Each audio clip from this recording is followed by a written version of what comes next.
నమస్తే. మామూలుగా సైనిక శిక్షణ అంటే ఎలా ఉంటుంది? బరువైన వస్తువులను ఎత్తడం, ఎత్తైన ప్రదేశాలను తాళ్లతో ఎక్కడం, కఠినమైన నేలపై దొర్లుకుంటూ ముందుకు సాగడం ఇలాంటివే మన మదిలోకి వస్తాయి. అయితే థాయిలాండ్లో జరిగే అమెరికన్ సైనికులకు శిక్షణ వీటికి భిన్నంగా ఉంటుంది. వాటి గురించి వింటేనే కడుపులో దేవేస్తుంది అనడంలో ఎలాంటి సందేహం లేదు. నిజానికి సైనికులు చాలా కఠినమైన పరిస్థితుల్లో పనిచేయాల్సి ఉంటుంది.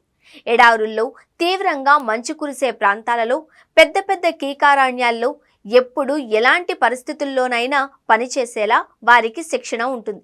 దీన్ని దృష్టిలో పెట్టుకుని అమెరికన్ కోబ్రా గోల్డ్ సైనిక శిక్షను రూపొందించారు.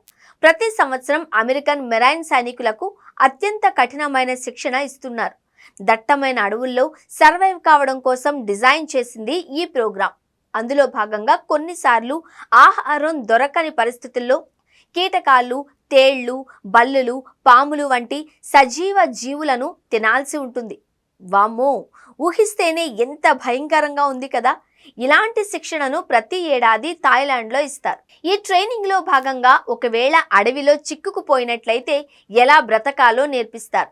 పాములు, తేళ్లల్లో రకాలను గుర్తించడం, వాటిని నేర్పుగా ఎలా హతమార్చి ఆకలి తీర్చుకోవాలో నేర్పిస్తాడు. ఇక్కడ ఒళ్ళు గగురు పొడిచే విషయం ఏంటి అంటే, నీళ్లు దొరకని పరిస్థితుల్లో పాము రక్తాన్ని తాగేందుకు అవసరమైన ట్రైనింగ్ ఇస్తారు. ఈ ట్రైనింగ్ ద్వారా సైనికుల్లో మానసిక, శారీరక ధైర్యాన్ని పెంపొందించేలా డిజైన్ చేశారు. కోబ్రా గోల్డ్ ట్రైనింగ్ పై ప్రముఖ జంతు హక్కుల సంస్థ పెటా తీవ్ర నిరసన వ్యక్తం చేస్తోంది. ఇలా సజీవ జంతువులను భుజించే కార్యక్రమం అమానవీయమని, హేయము అని చాలా కాలంగా ప్రచారం చేస్తూ ఉండడంతో ప్రస్తుతానికి పాము రక్తం తాగే ప్రోగ్రాంను మాత్రం నిలిపేశారు. అయితే ఈ శిక్షణలో పాల్గొన్న చాలా మంది సైనికులు తమ అనుభవాలను పంచుకున్నారు. పాము రక్తం తీయగా ఉంటుంది అని, అయినా కూడా దాని రక్తాన్ని తాగడానికి మనసు ఒప్పలేదు అని అంగీకరించారు. ఈ ప్రక్రియ తమ జీవితంలో అత్యంత క్లిష్టమైన పనిగా దాన్ని అభివర్ణించారు. ప్రస్తుతం ఈ ట్రైనింగ్ రూపురేఖలను నిర్వాహకులు మార్చారు.